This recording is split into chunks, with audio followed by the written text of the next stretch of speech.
Hello guys, welcome to Hemlata Patil's online classes.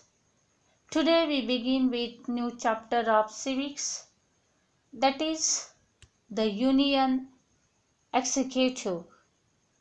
Dear students, the union refers to the central government and executive is referred to one who executes, that means one who performs. In the last chapter, we learnt about the Union legislature, which included the structure and functioning of the Parliament. In this chapter, we are going to study the Union executive.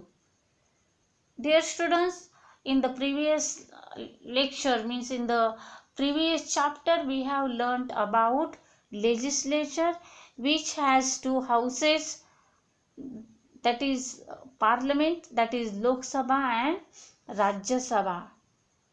Now let us learn about the structure of union government. The union government means the central government. The union government is made up of the following constituents.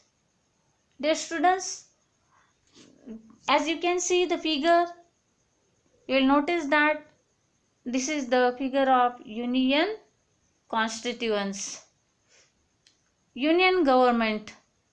Here President is the head of union government. It has two parts, legislature and executive. Legislature is divided into two houses, Lok Sabha and Rajya Sabha, and executive is also divided into including in Prime Ministers and Council of Ministers. As you know that the legislature, executive and judiciary, these three organs of the state, and that they work for the welfare of the people. In a parliamentary system, the executive is part of the legislature and it is responsible to the legislature. When we learn about the executive, it is very important for us to understand who are included in executive. It means we have to understand, we have to learn the three things, such as first one is who are included in executive. Second one is what are the constitutional provisions which is relating to executive, and third one is what is the process of policy making for public welfare. India's union executive comprises of the president, prime minister and the council of ministers. My dear students, comprises means made up or consist of. India's union executive is consist of or made up of these three parts, such as president, prime minister and the council of ministers. Now let us learn about the conversation which is between Rama and Vidya. As you read the conversation, you will get the main idea, that is the Prime Minister informs the President about the administration of the country and about new laws and policies. Rather, the President has a right to seek such informations. Now let us learn about the President. According to the provisions in the Constitution of India, the President is the supreme head of the state. The office of the President has the highest honor and prestige, and it represents the Republic of India. All executive powers of the state are vested Vested means settle or fix in the President by the Constitution. The government carries out its functions in the name of the President.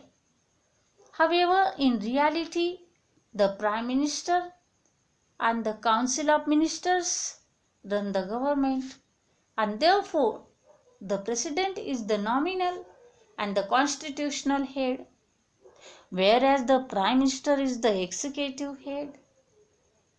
My dear students, please keep in mind, you will be asked the questions. Explain the following statements with reason, such as the President is the nominal and the constitutional head. So, the government carries out its functions in the name of the President. Second point is, in reality, the Prime Minister and the Council of Ministers run the government. And third point is, therefore, the President is the nominal and constitutional head. Now, let us learn about how is the President elected. That is the election of the President. My dear students, the President is not directly elected by the people of India. The common people do not vote in the election of the President. He is elected by directly the representatives who were elected of the central and state legislatures, and the group of these parliamentarians and members of the state legislatures is known as the Electoral College. My dear students, what is known as the Electoral College? Please keep in mind, the group of these parliamentarians means the group of representatives of the central and state legislatures and members of the state legislatures is known as the Electoral College. The tenure of the President, tenure means the permanent post of the President, is for 5 years. The person contesting the presidential elections should be an Indian citizen whose age should be at least 35 years. My dear student, the person who want to be contest for the presidential post, he should be an Indian citizen and he should be completed his age at least 35 years.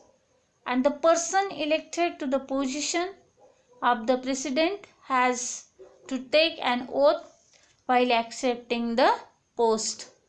According to the oath, the President bears the responsibility of protecting the Constitution and ensuring that the government runs as per the Constitution. The President governs in accordance with the advice given by Prime Minister and the Council of Ministers. The responsibility of protecting the Constitution is shouldered by the President, but if any act of President violates the Constitution, then the Parliament has the authority to remove the President. My dear students, if the President is do the wrong act which is known as violates the Constitution, then the Parliament has right to remove the authority of the president. And this process is known as the process of impeachment. Any one house can lay the charge of violation of the Constitution, and the investigation of the charge is carried out by the other house. The resolution has to be passed by special second or third, that is majority of both the houses of parliament. So, dear students, read the lesson carefully. Remaining part of this chapter, that is powers and functions of the president, we will learn in our next videos. Read the lesson carefully is today's assignment. Thank you and have a nice day.